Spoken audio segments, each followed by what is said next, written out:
নাম মেহেরি। আজ আমি যে গল্পটা বলছি এটা কোনো সিনেমার গল্প নয়। এটা আমার জীবনের সবচেয়ে সুন্দর আবার সবচেয়ে কষ্টের দিনগুলোর গল্প। 3 বছর আগে আমি একজনকে ভীষণ ভালোবেসেছিলাম। ওর নাম ছিল আদনান। আমাদের সম্পর্কটা খুব সাধারণ ছিল। কোনো দামি উপহার না, কোনো বড় বড় প্রতিশ্রুতিও না, শুধু একে অপরের পাশে থাকার ইচ্ছেটুকু ছিল। ও প্রায় বলতো, তুমি ছাড়া আমি অসম্পূর্ণ। আমি বিশ্বাস করতাম, কারণ ভালোবাসা তো বিশ্বাস দিয়েই শুরু হয়। কিন্তু হঠাৎ একদিন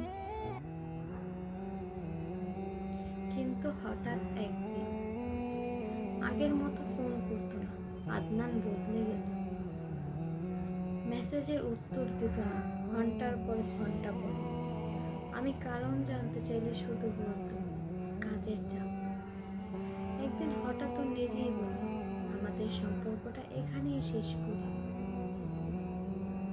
আমার পৃথিবীটা সেদিন থেমে গিয়েছিল। অনেক কেঁদেছিলাম, অনেক রাত না ঘুমিয়ে কাটিয়েছিলাম। কারণটা আজও জানতাম না। তারপর নিজেকে বুঝিয়েছি, হয়তো ভালোবাসা সবার ভাগ্যে লেখা থাকে না। 2 বছর পর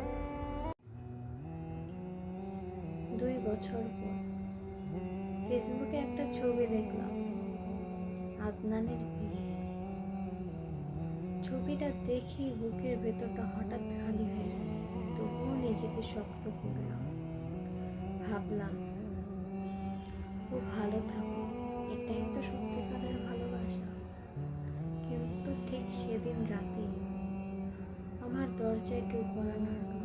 দরজা খুলে দেখি আদনানের ছোট বোন, তার চোখ ভেজা।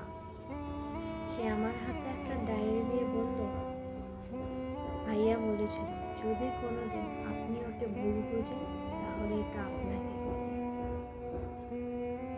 আমি কাঁপা হাতে ডায়েরিটা খুললাম। প্রথম পাতায় লেখা ছিল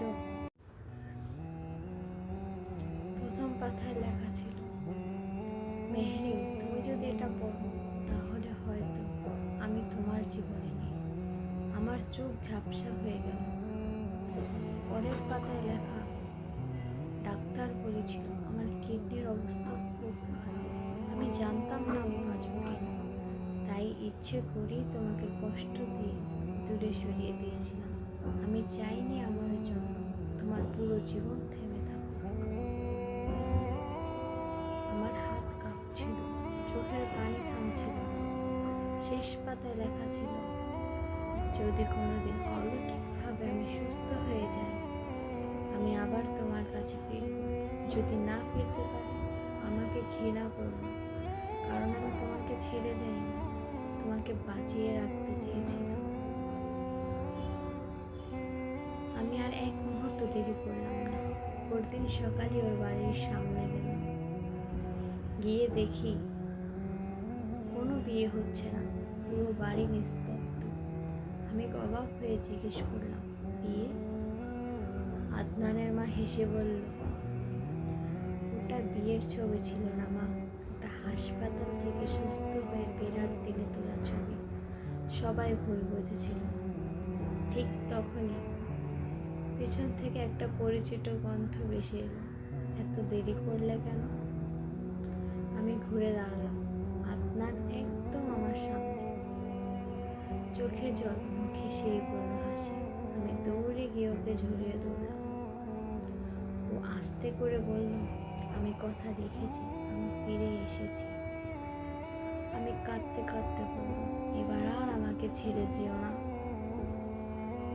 ও হেসে বলল, এবার ছাড়বো না, কারণ সত্যিকারের ভালোবাসা হারিয়ে যায় না, সে শুধু একদিন নিজের মানুষটার কাছেই ফিরে আসে।